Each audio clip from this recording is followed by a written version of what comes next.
I'm Marcus, and my wife Julie, and we're from the UK. How you guys got into overlanding? Well, we lived in the Middle East for about 5 years, and we had some 4x4s out there, and we used to go out into the desert at the weekends camping, which is great fun. And then we got into the African thing, and we used to fly to Africa for a couple of weeks holiday, and we'd hire a Land Rover with a roof tent and go out and camp in the bush and see the animals, and just fell in love with Africa. And then we had our contracts coming to an end in the Middle East. We decided to take the opportunity to go travelling for a few years before returning to the UK. Then how much convincing did he have to do to get you on board with this? Oh no, I was really on board as well. I mean, yeah. We kind of realised after we'd been working hard for a few years that, you know, there's more to life than working. You know, life's short. You've got to get out there and enjoy yourself. Yeah. So yeah, we did Africa first, and then we didn't really want to go back to work after that. So we figured let's head on to South America and do South America. So here we are in Guyana. Yeah. So what is it like traveling through different countries, experiencing the cultures and so on? Generally really good. You hear all these bad things. Oh, you shouldn't go here, you know, it's dangerous, you get killed, you know, go to Rio, oh, it's too terrible. You go to these places, 99% of everybody we've ever met has been so friendly, so happy to welcome you in, and just generally it's been a fantastic experience. Sure, there are bad areas, you know, there are certain parts of town you wouldn't go at night in Rio. There's parts of town in London I wouldn't go at night. So it's just about being sensible, and as long as you're sensible, it's a fantastic experience. So what is next for you guys? I mean, first off, how do you experience the driving? Does it take a toll on you physically? Not really, because when we get tired, we just stop. We're not on a fixed time schedule. If we were, then yes, I guess that would be tiring.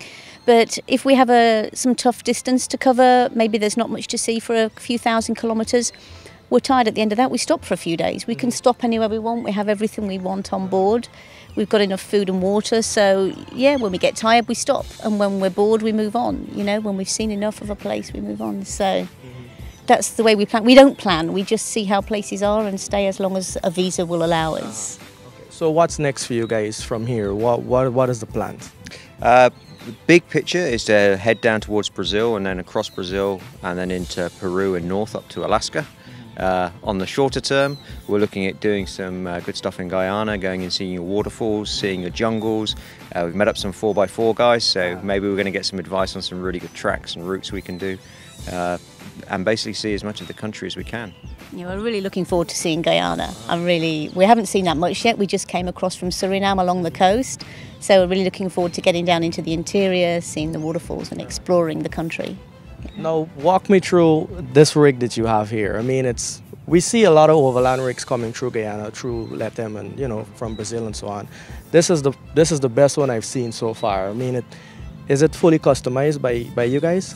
It's an off-the-shelf, as it were, from a German manufacturer who specialises in making what they class as expedition vehicles.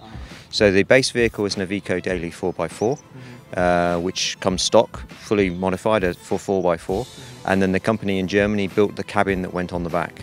Unlike a normal motorhome, the construction is a lot more rugged because it's designed for off-road use. The cabin on the back is actually on its own chassis, which separates from the vehicle chassis when you're off-road and you're getting maximum chassis twist. It stops the twisting from going into the bodywork. So there's obviously a price associated with that, and it's German engineering. But we've been 3.5 years on the road, and the cabin in the back is really solid, and it's survived well the odd jump and some very big bumps.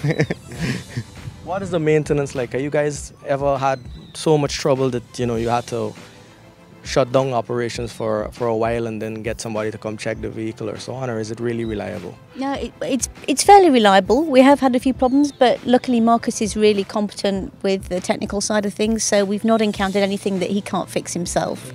I mean, he's the one that's best to talk about what those issues are, but he's managed to do everything so far. We've never been stranded, and we've never had to go to a workshop for anyone else to help us. So. All right, if people want to follow your journey, where can they go to get information on where you guys are going, where you've been and so on? You guys have a website? Yeah, we have a website, www.tuxtruck.net. And on there's two sides to the website. There's the blog and the travel, and you can see where we've been and all the interactive maps.